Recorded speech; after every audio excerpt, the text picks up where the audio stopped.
The great hall of the Galactic Council stretched out like a metal canyon. Hundreds of different alien species sat in floating chairs that moved around the circular room. Some had scales, others had fur, and a few looked like walking crystals that caught the light from the dome above. The air smelled like ozone and cleaning chemicals, with hints of the many different atmospheres each species needed to breathe. Ambassador Hin Wu sat in the human section, his dark suit neat and pressed. His hands rested calmly on the armrests of his chair, and his face showed the same patient expression he always wore during these long meetings. Next to him, Yunji held a small tablet, taking notes as the various delegates spoke. Her fingers moved quickly across the screen, recording every word and gesture. The humans had been part of the Galactic Council for 3 years now. In that time, they had made a name for themselves as the species you called when other species could not agree. They never raised their voices. They never made threats. They always found ways to make everyone happy, or at least happy enough to stop fighting. Today was no different from the dozens of other council meetings Han Wu had attended. The Vorthic Empire wanted more territory. They always wanted more territory. The problem was that their idea of claiming new worlds involved killing everyone who already lived there. Kale, the Vorthic war chief, stood at the center of the room. He was massive, even for his species. His skin looked like gray rock, and his forearms ended in claws that could crush metal. When he spoke, his voice sounded like rocks grinding together. "The worlds we claim are weak," Kale said, his translator making his words sound harsh in the common language. "They cannot defend themselves. This makes them ours by right of strength." Several smaller species shifted nervously in their seats. Ixara, who represented the crystal-like Zephyrians, made a soft chiming sound that her translator turned into words. "Please, honored Kale, my people have lived on Zephyr Prime for thousands of years. We have families there, children."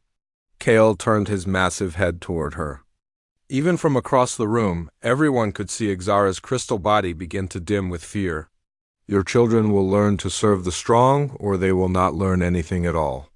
The threat hung in the air like smoke.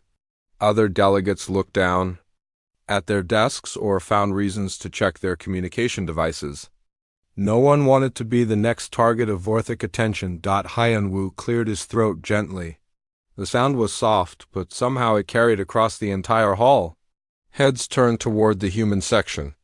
"Honored Kale," Hyanwu said, standing up slowly. His voice was calm and warm, like a teacher talking to students. "Perhaps we could explore some alternative solutions. Solutions that would benefit all parties involved." Kale's 4 eyes focused on the human.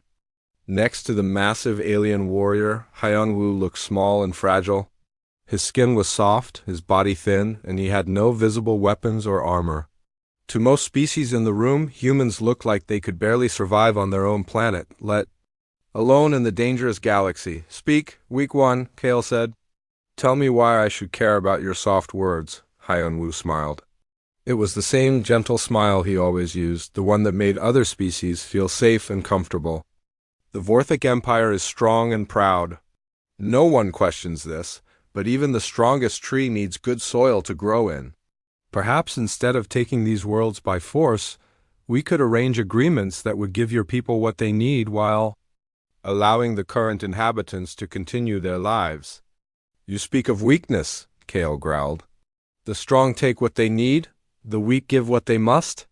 "Of course," Hyanwu nodded, his tone still perfectly polite. "But consider this, a world that gives willingly produces more than a world that gives from fear. Happy workers are productive workers. Grateful allies are loyal allies." Ng watched her colleague work his diplomatic magic. She had seen him do this dozens of times before. He would find the right words, the right tone, the right arguments to make everyone walk away feeling like they had won something. It was what humans did. It was what they were known for. The other delegates began to relax. They knew how these conversations went when humans got involved. There would be lots of talk, lots of careful negotiation, and eventually everyone would agree to some compromise that no one loved. But everyone could live with. Ambassador Zeleth of the Kree Collective clicked her beak approvingly. The bird-like alien had worked with humans before and appreciated their patient approach to problem-solving. Elder Quith, whose gaseous form floated in a containment field, made sounds that his translator rendered as thoughtful humming, but something was different today, though no one could quite put their finger on what it was. Han Wu spoke with the same gentle voice and used the same careful words, but there was something in his eyes that had not been there before. A small tightness around the corners that only someone who knew him well might notice. Eun-G saw it. She had worked with Han Wu for 2 years and she knew all his expressions. This one was new. It looked almost like the face he made when he was trying very hard not to say something. The debate continued for another hour. Kale made more threats. Other delegates offered weak protests. Han Wu provided more gentle suggestions and diplomatic solutions. It was the same dance they had performed many times before. Finally, the session ended for the day. The various delegates began filing out of the Great Hall, talking quietly among themselves. Some were headed to private meetings to discuss deals and agreements. Others were going back to their ships to report to their home governments. Han Wu gathered his papers slowly, his movements as controlled and measured as always. But Junji noticed that his hands trembled slightly as he picked up his briefcase. When she looked closer, she saw that his knuckles were white from gripping the handle too tightly. "Sir?" she asked quietly. "Is everything all right?" Han Wu looked at her with that same gentle smile, but now she could see the strain behind it. "Of course, Junji.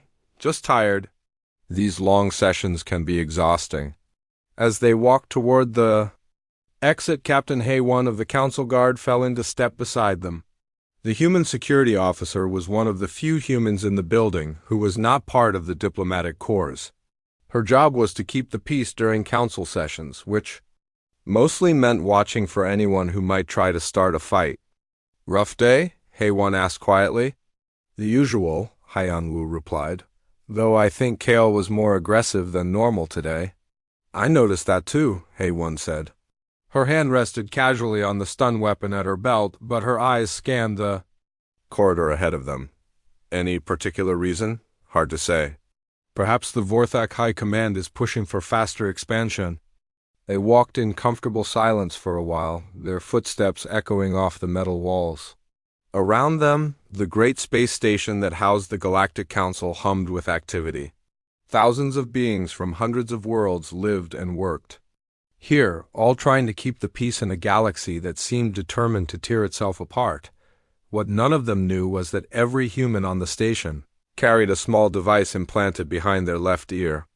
The device was so small that most medical scanners could not detect it, and its purpose was known only to a select few people back on Earth. The device was called a Civility Protocol Monitor, and its job was to keep humans from being themselves. Jin-ho sat in the intelligence analysis room 3 levels below the main council chambers.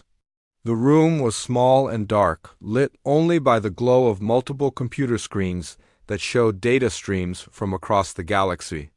As a junior analyst, his job was to watch for threats to council security and to keep track of military movements by the various member species. Most days, the work was boring. He would sit for hours watching shipping routes and trade communications, looking for anything that seemed unusual. The Vorthak Empire was always moving ships around, but they usually filed proper reports with the Council. Even aggressive species had to follow some rules if they wanted to keep their council membership, but today was different. Today, Jin-ho was seeing things that made his stomach feel sick. The first report had come in 2 days ago, from the Outer Rim territories. A small research station on Kepler 442b had stopped sending its daily check-in signals. This was not unusual by itself. Research stations sometimes had equipment failures or communication problems, but then more reports started coming in. A mining colony on Volf 359c had gone silent. A farming settlement on Gliese 667cc was not responding to calls. A trading post near the Vorthak border had missed 3 scheduled supply runs. Jin-ho pulled up the galactic map on his main screen. Each missing location appeared as a red dot. As he connected the dots, they formed a line that led straight toward Vorthak space. He opened the detailed files for each location. The research station had a population of 1,200 scientists and support staff. The mining colony housed 15,000 workers and their families. The farming settlement was home to 45,000 people, who grew food for nearby star systems. The trading post served as a hub for 300,000 beings who lived in the surrounding area. All of them were gone. Jinho's hands shook as he typed commands into his computer. He called up long-range sensor data from nearby monitoring stations. What he saw made him feel like someone had punched him in the chest. The planets were still there. The buildings were still there, but there were no life signs. No heat signatures from living beings. No electronic signals from personal devices or communication systems. Nothing. He dug deeper into the data, looking for any clue about what had happened. The answer came from an automated probe that had been passing through the Volf 359 system when the mining colony went dark. The probe's cameras had recorded everything. Jinho watched the footage on his screen, his face getting paler with each passing second. Vorthic warships had surrounded the planet. Ground troops had landed at multiple sites, but this was not a normal invasion. There were no surrender demands. No attempts to capture prisoners or secure valuable resources. The Vorthak had simply killed everyone. Jin-Ho sat back in his chair, trying to process what he was seeing. This was not conquest. This was not even war in any traditional sense. This was something much worse. He pulled up more files, going back further in time. Now that he knew what to look for, he could see the pattern. For the past 6 months, worlds near Vorthak space had been going quiet. At first, it had looked like random accidents or natural disasters. But taken together, the picture was clear. The Vorthak Empire was not just expanding their territory. They were wiping out entire populations to make room for their own people. Jinho added up the numbers from all the missing colonies and settlements. The total made him feel sick. Over 2 million beings were dead. Men, women, children, elderly beings who had never hurt anyone in their lives. All killed to satisfy Vorthak. Hunger for new worlds. He grabbed his tablet and ran toward the elevator that would take him to the diplomatic levels. This information had to reach Ambassador Hyan-Wu immediately. The council needed to know what the Vorthak were really doing. The elevator ride felt like it took forever. Jinho's heart was beating fast and his palms were sweaty. He had never carried news this important before. He was not even sure how to begin explaining what he had discovered. He found Hyan-Wu in his office, reviewing notes from the day's council session. Yunji was there too, organizing files for the next day's meetings. They both looked up when Jinho burst through the door without knocking. "Sir," Jinho said, trying to catch his breath, "I have urgent intelligence that you need to see." Hyan-Wu set down his papers and gave Jinho his full attention. "What is it?" Jinho activated his tablet and showed them the galactic map with all the red dots marking dead worlds. The Vorthak have been conducting systematic extermination operations for the past 6 months. 12 star systems, over 2 million casualties. Yunji leaned forward to look at the data. Her face went white as she read the reports. "This can't be right. These numbers ... I've checked everything 3 times, Jinho said. "I have sensor data, probe footage, and communication logs. The Vorthak aren't just threatening people anymore. They're killing them, all of them." Hyan-Wu studied the information on the tablet, his expression remaining calm and controlled. But Jinho noticed that the ambassador's breathing had become slightly faster and his left eye twitched once. "Have you shared this information with anyone else?" Hyan-Wu asked. "No, sir, I brought it straight to you." "Good. Yunji, please send this data to Earth immediately. Use the secure diplomatic channels, Priority Alpha." Yunji nodded and began typing commands into her own tablet. Priority Alpha meant that the message would bypass all normal communication protocols and go straight to the highest levels of human government. Hyan-Wu stood up and walked to the window that looked out over the council station's central plaza. Hundreds of different species moved through the area below, going about their daily lives. None of them knew that worlds full of people just like them had been murdered while they argued about trade. Agreements and territorial boundaries. Sir? Jinho asked quietly. What do we do now? Han Wu was quiet for a long moment.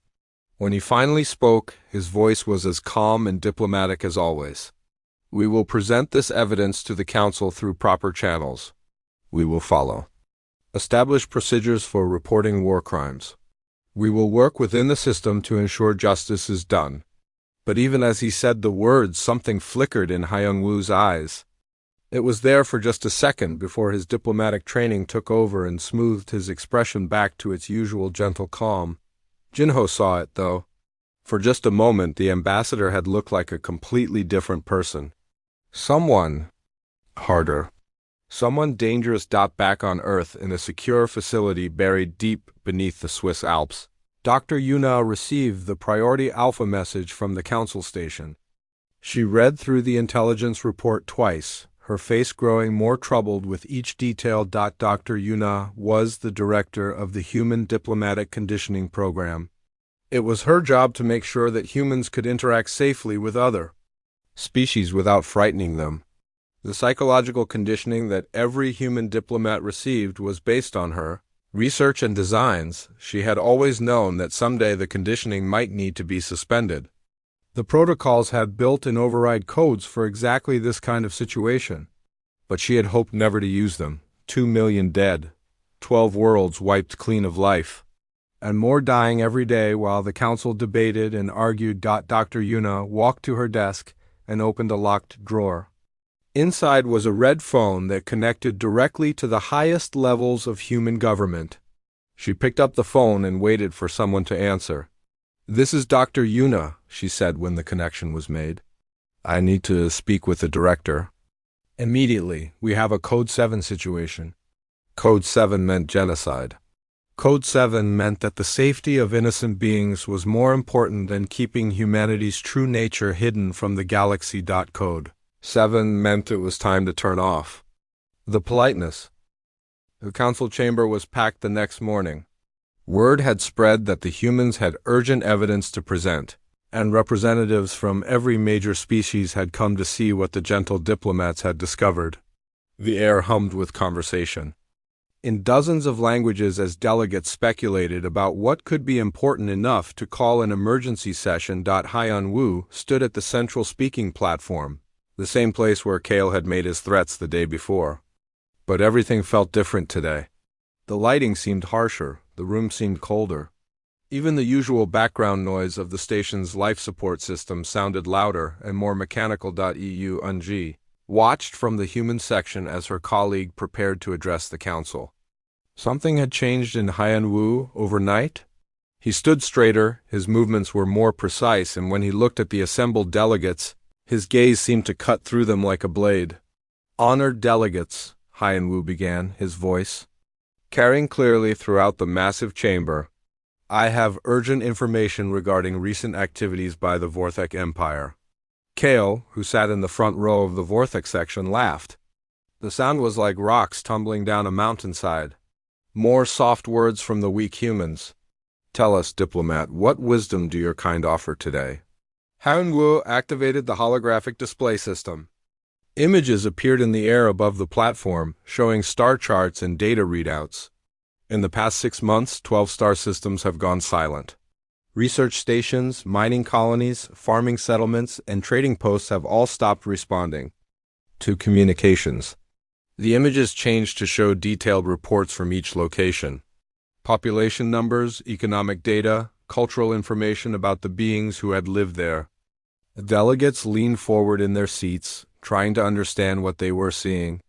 Initial investigations suggested equipment failures or natural disasters, Hyun Woo continued. However, recent intelligence gathering has revealed the true cause of these communication blackouts. A new image appeared in the display. It was footage from the automated probe that had recorded the attack on Volf 359C. The delegates watched in horrified silence as Vorthek warships surrounded the planet and began systematically destroying everything that lived.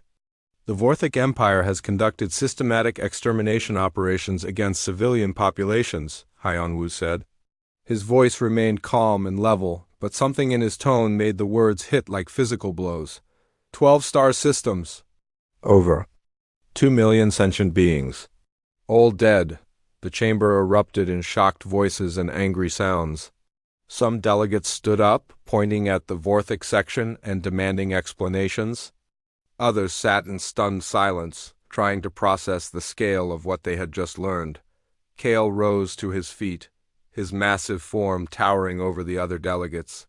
"These are lies," he roared. "Human deception designed to weaken the rightful. Expansion of the strong." But as he spoke, more images appeared in the holographic display. Sensor readings that showed no life signs on 12 different worlds. Communication logs that documented the last desperate messages from doomed colonies. Probe footage from multiple locations, all showing the same pattern of total destruction. Hyun Woo stood quietly in the center of it all, waiting for the noise to die down. When the chamber finally grew quiet again, he spoke. "The evidence speaks for itself," he said. "The Vorthic Empire has committed acts of ... He paused, touching his temple with one hand. For a moment, his face showed confusion, as if he had forgotten what he was going to say. Then his expression cleared, and when he spoke again, his voice carried a weight that had not been there before. ... Genocide against innocent civilian populations."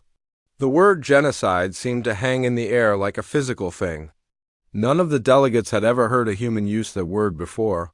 Humans were the species that found peaceful solutions to every problem. They were the ones who made everyone compromise and get along. They did not use words like genocide, but Hyun-woo was not finished. 2.3 million beings, he said, and now his voice was starting to sound different. Harder, more focused. Researchers studying stellar phenomena. Miners extracting resources to feed their families. Farmers growing food to keep entire star systems alive. Traders who brought goods and knowledge to isolated worlds. Each word was spoken with precise clarity, as if Hyun-woo was carving them into stone. Children who played in the gardens of their homeworlds. Parents who worked to build better futures for their offspring. Elderly beings who shared stories of their cultures and histories. All of them dead because one species decided that their lives had no value. Vorthek, the Emperor's son, stood up in the Vorthek section. He was smaller than Kale, but no less intimidating, with scars covering his rock-like skin and weapons hanging from his belt. "Humans and their weak words," he sneered. "You speak of genocide as if you understand warfare. Your species is soft. You have never known real conflict."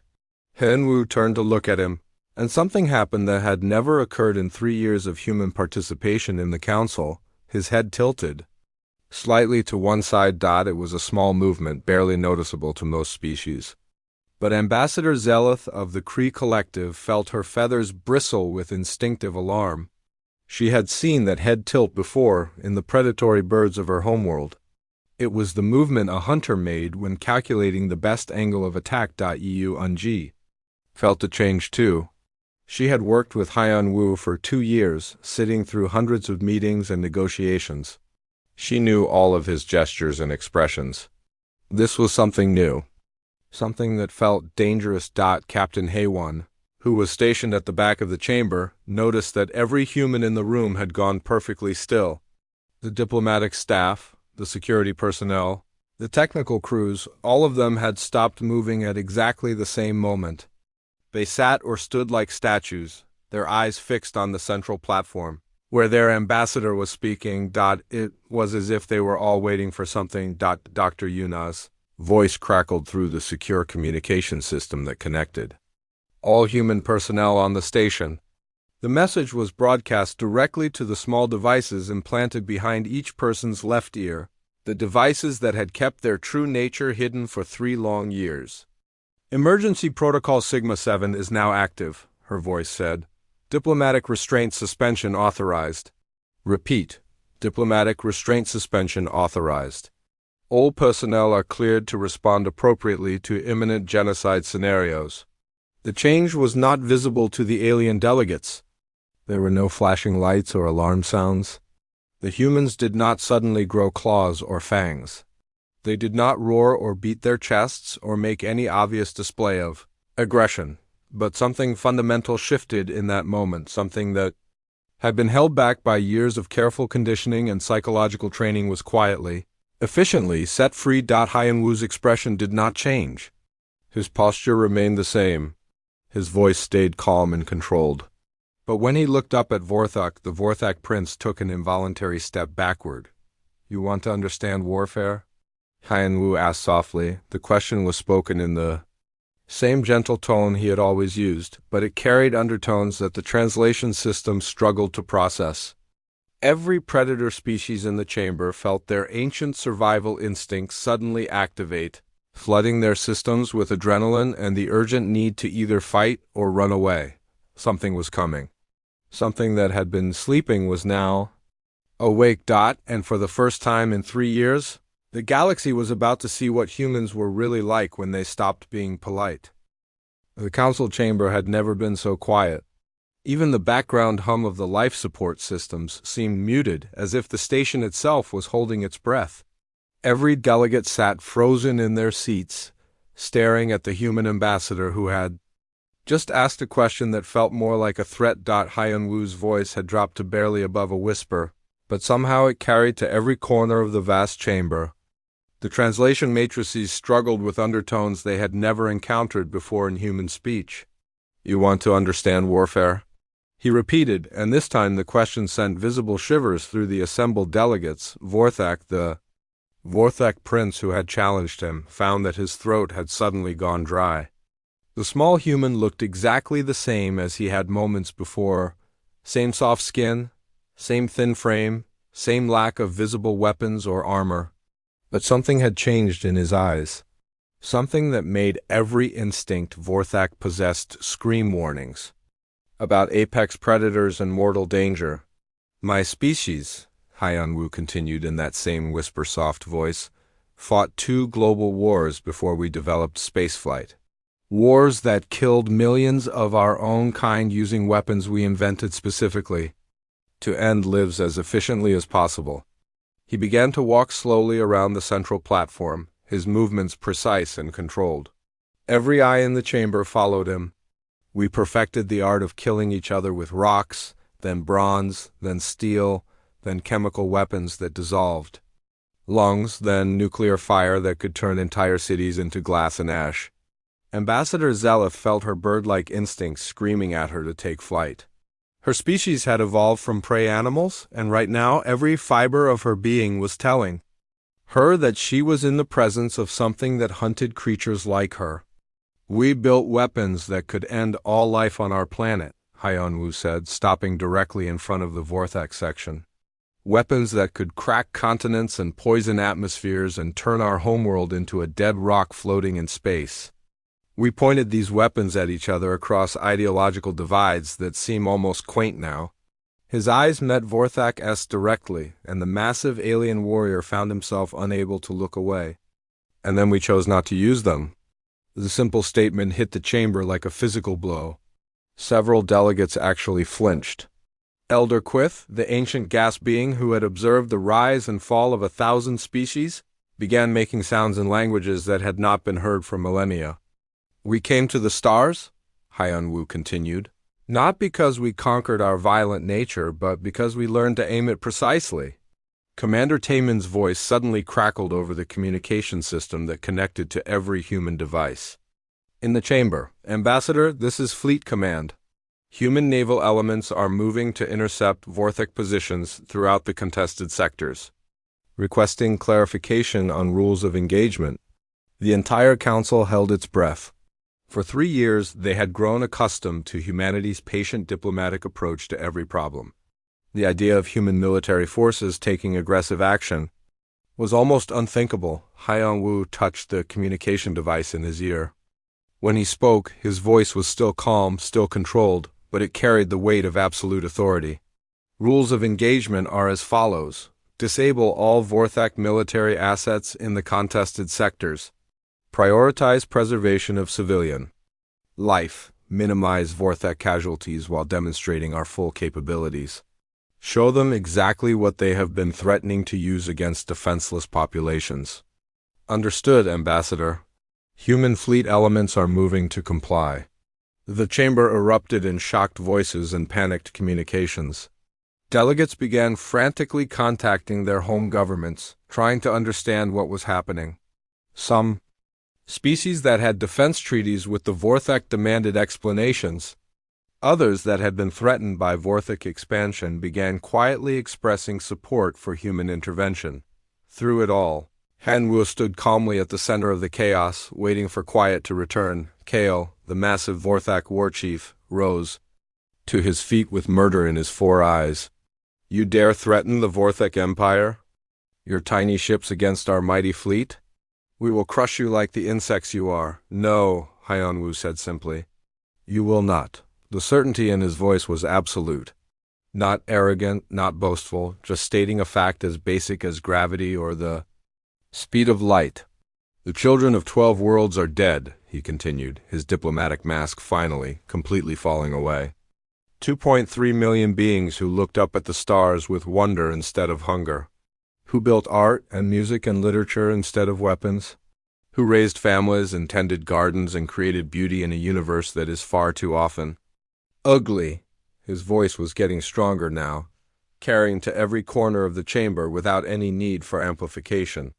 The Vorthak call this conquest. We have a different word for it. He turned to address the entire council, and when he spoke, it was with the voice of a species that had learned to wage war on a planetary scale, and then chosen to pursue peace among the stars. We call it an extinction-level mistake. The phrase sent chills through every delegate present. It was not a threat or a promise of revenge. It was a simple statement of cause and effect, delivered with the cold precision of someone explaining a mathematical equation. Elder Quith's translator began, rendering his ancient words into the common language. The gardeners wake. The shepherds rise. The protectors emerge from their long sleep. What does that mean? Asked Ambassador Kelter of the Insectoid Hive Collective. It means, Elder Quith replied, his voice heavy with the weight of eons, that this galaxy has been under the protection of a species that chooses to be gentle. And someone has just threatened their charges. On the display screens around the chamber, tactical reports began appearing. Human fleet elements were engaging Vorthak forces across multiple star systems simultaneously. But what the delegates saw defied their understanding of how space combat was supposed to work. The humans were not destroying Vorthak ships. They were systematically disabling them with surgical precision that seemed almost impossible. Engine cores shut down without explosions. Weapon systems went offline without damage to life support. Shield generators failed in cascading patterns. That left the ships defenseless but intact. It was not a battle. It was a demonstration of exactly how much restraint humanity had been showing for the past 3 years. General So Young materialized as a hologram in the center of the chamber, her image transmitted from the flagship of the human fleet. She was not the diplomatic representative the delegates expected, but a warrior whose eyes held the accumulated weight of human military history. On the delegates, she said, her voice carrying the authority of someone who had never needed to raise it to be obeyed. For 3 years, we have been your mediators, your peacekeepers, your gentle neighbors who prefer talking to fighting. She gestured to the tactical displays showing disabled Vorthak ships drifting helplessly in space across a dozen star systems. This was not deception. This was kindness. We hope never to show you what we were before we became civilized. The Vorthak Emperor himself appeared on the communication channels within 6 hours, requesting immediate negotiations for a cessation of hostilities. Not because his fleet had been destroyed, but because humanity had demonstrated that they could have destroyed it at any moment for the past 3 years and had chosen not to. The Great Council chamber looked different now. The same curved walls, the same floating chairs, the same dome of stars overhead, but everything had changed in ways that could not be seen or measured. The delegates sat in their seats like children, who had discovered that their gentle teacher was actually a sleeping dragon. 3 hours had passed since General So Young's hologram had disappeared. 3 hours since the Vorthak Emperor had requested immediate peace negotiations. 3 hours since the galaxy had learned what humans were really like. When someone killed their friends, Hyun-woo stood at the central platform again. But he was not the same person who had stood there that morning. His diplomatic conditioning was slowly re-engaging, like a computer system coming back online after a power failure. But something fundamental had changed. The mask was back in place, but now everyone could see the edges where it connected to. His face, "The immediate crisis has been resolved," he said, his voice returning to its familiar gentle tone. Vorthak military forces have ceased all aggressive operations in the contested sectors. Humanitarian aid ships are being dispatched to assist any survivors who may have escaped the previous attacks. Survivors. The word hung in the air like a prayer. After 6 months of systematic extermination, no one expected there to be any survivors. But humans had found 17 hidden settlements, emergency bunkers, and refugee ships that had managed to escape the Vorthak death fleets. 17 small groups of beings who would live because humanity had finally stopped being polite. Ambassador Ixara of the Zephyrians spoke up, her crystal body still dim from the shock of the day's revelations.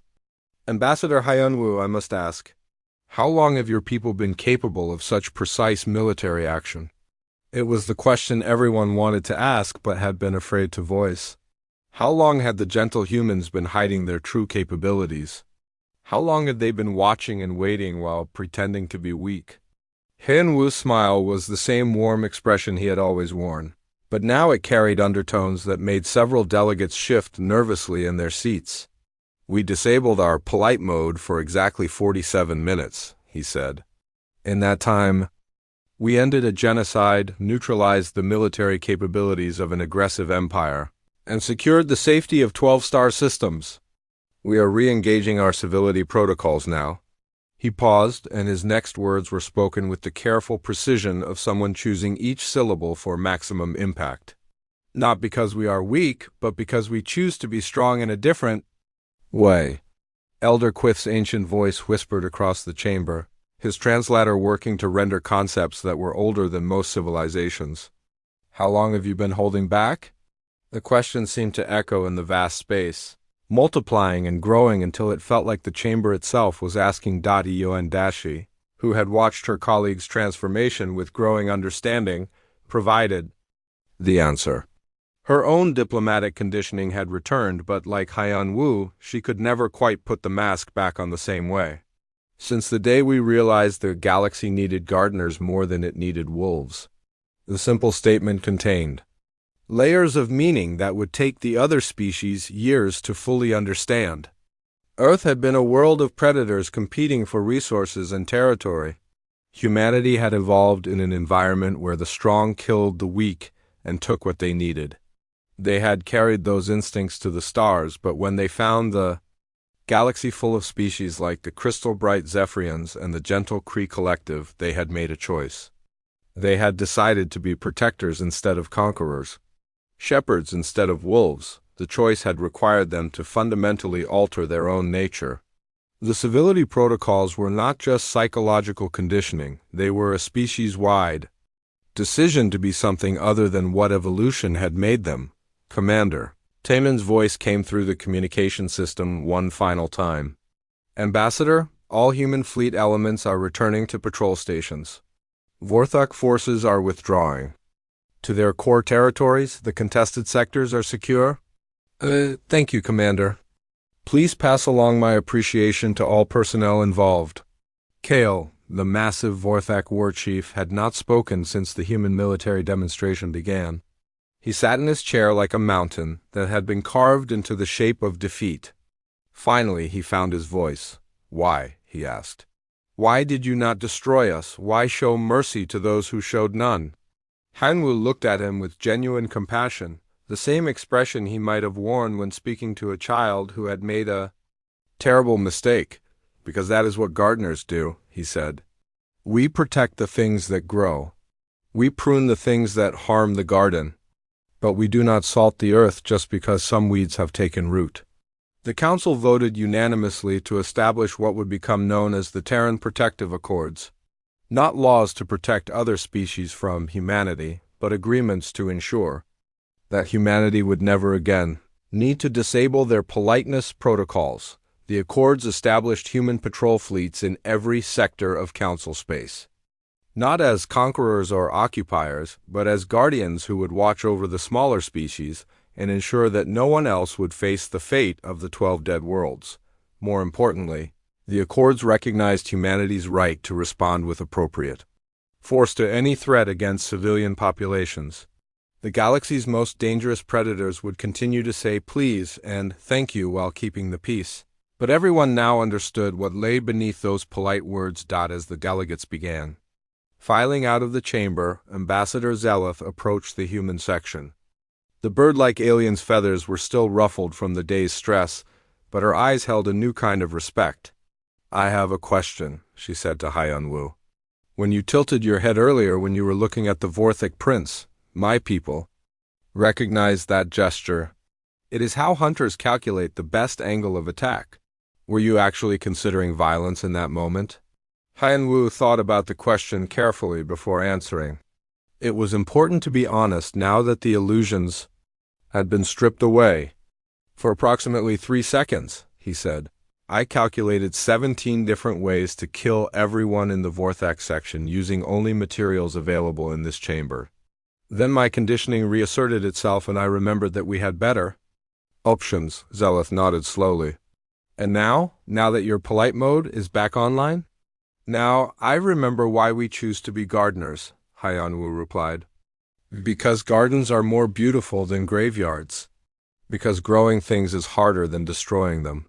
Because someone has to tend the flowers while others learn to stop being weeds." Captain Haewon joined them as they walked toward the exit. "The other species are going to treat us differently now," she observed. "Yes," Inji agreed. "They will be more careful, more respectful. Some will be afraid. And some," Hyun-woo added, "will sleep better at night knowing that the gentle humans who mediate their disputes and tend their gardens are the same species that once split atoms for warfare and chose mercy instead." They walked through the corridors of the great station, past hundreds of beings from dozens of worlds. Some watched them with new wariness. Others nodded with deeper respect than they had shown before. A few actually smiled, as if they had been waiting their whole lives to meet someone who could be both gentle and dangerous. What none of them said, but all of them understood, was that the galaxy had changed forever in the space of 47 minutes.